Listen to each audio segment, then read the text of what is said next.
अस्सलामुअलैकुम दोस्तों, कैसे हैं आप सब? उम्मीद करता हूँ कि खैरियत से होंगे, जहाँ भी होंगे खुश रहेंगे। और अगर किसी परेशानी में हैं तो इंशाअल्लाह अल्लाह जल्द सब ठीक कर देगा। मैं आप सब के लिए दुआ करता हूँ और मुझे यकीन है कि आप सबकी दुआएं भी मेरे लिए काम आएंगी, इंशाअल्लाह। खैर, आज की कहानी पिछली स्टोरी का दूसरा पार्ट है। अगर आपने पहली कहानी नहीं देखी तो कोई परेशानी की बात नहीं, आप इस एपिसोड को भी समझ सकते हैं। लेकिन अगर आप पूरी कहानी को सही तरीके से महसूस करना चाहते हैं तो आप पहला पार्ट भी ज़रूर देख सकते हैं। और हाँ, अगर आपको ये कहानी पसंद आए तो ज़रूर से लाइक करें मेरे भाई। बस आप सबसे यही गुजारिश है। तो चलिए अब कहानी की तरफ बढ़ते हैं। फिर एक और वाकया। एक दिन हमारे कंट्रोल बेस से कॉल आई। यहाँ एक कपल आया था कैंपिंग के लिए। वे 3 दिनों से लापता हैं। उनकी गुमशुदगी की रिपोर्ट दर्ज हो चुकी थी, मगर हमें यकीन था ये लापता नहीं हुए थे। उनके साथ कुछ तो बुरा हुआ है। हमें ऑर्डर मिलते ही हमने अपने इलाके की छानबीन तेज कर दी। चारों तरफ खबर पहुंचा दी गई थी। सारे रेंजर अपने अपने हिस्से की तलाशी में लगे हुए थे।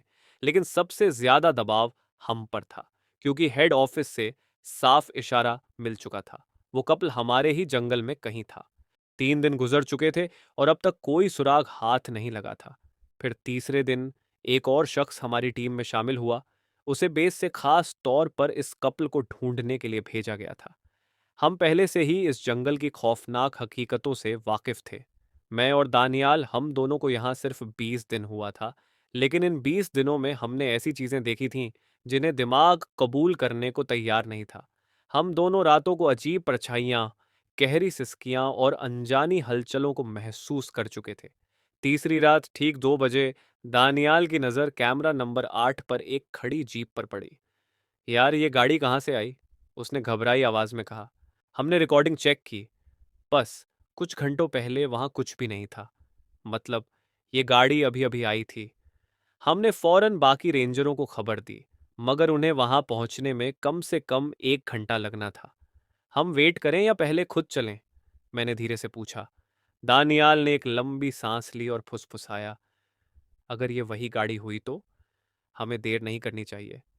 हम तीनों ने हथियार उठाए, टॉर्च ली और जीप में बैठकर उस अजीब जगह की तरफ निकल पड़े। जंगल की स्याह सड़कें स्याह अंधेरे में डूबी हुई थीं। हमारे गाड़ी की हेडलाइट्स ही एकमात्र रोशनी थी जो इस काले जंगल में थोड़ी राहत दे रही थी। ठंडी हवा जोरों से चल रही थी और पेड़ों की शाखाएं आपस में टकराकर अजीब आवाजें निकाल रही थीं, जैसे कोई हमसे बातें कर रहा हो। और फिर वो गाड़ी सामने थी, सड़क के किनारे खड़ी, हेडलाइट्स जली हुई। गाड़ी पुरानी थी, धूल से अटी हुई, खिड़कियों पर अजीब सी काई जमी हुई थी, जैसे सालों से खड़ी हो। लेकिन सबसे अजीब बात यह थी कि ये वही गाड़ी थी जिसकी हमें तलाश थी। मैंने धीरे से पूछा, कोई अंदर तो नहीं? तीसरे शख्स ने अपने नोट्स देखे और बुदबुदाया, नंबर वही है। हम धीरे धीरे आगे बढ़े। मैंने टॉर्च उठाई और रोशनी अंदर डाली। सामने की सीट खाली थी, लेकिन पिछली सीट पर सड़े गले चेहरे और वो आंखें। हमारे दिलों की धड़कनें एक पल को थम गईं। वहां दो धुंधले सड़े गले इंसानी साए बैठे थे। उनके चेहरे बुरी तरह बिगड़े हुए थे। आंखों की जगह खाली गड्ढे, झुलसी हुई खाल और बदन से गला सड़ा मांस लटक रहा था। एक बदबूदार घुटी हुई सड़ांत हवा में तैर रही थी। हेलो? तीसरे शख्स ने डरते हुए पूछा। तभी वो दोनों आकृतियां हमारी तरफ मुड़ गईं। उनकी खाली आंखों के गड्ढों से काला धुआं रिसने लगा। उनके होठों से खून टपक रहा था और उन्होंने एक धीमी मगर खौफनाक हंसी हंसनी शुरू कर दी। हम अभी अपनी जगह से हिल भी नहीं पाए थे कि गाड़ी की हेडलाइट्स अचानक बुझ गईं। चारों तरफ स्याह अंधेरा छा गया। फिर अचानक गाड़ी का हॉर्न जोर जोर से बजने लगा, जैसे कोई पागलों की तरह उसे दबा रहा हो। भागो! दानियाल ने मेरी बाजू पकड़कर खींचा। हम पूरी ताकत से अपनी जीप की तरफ दौड़े। हमारे पीछे से अब भी गाड़ी के हॉर्न की गूंज और वो डरावनी हंसी हमें पीछा कर रही थी। हम कांपते हुए गाड़ी में बैठे, चाबी घुमाई और पूरी स्पीड में वहां से भाग निकले। लेकिन भागने से पहले तीसरे शख्स ने एक अजीब बात कही। एक बार पीछे देखो। क्या सच में कुछ था? मैंने कांपते हुए गर्दन घुमाई। वहां कुछ भी नहीं था।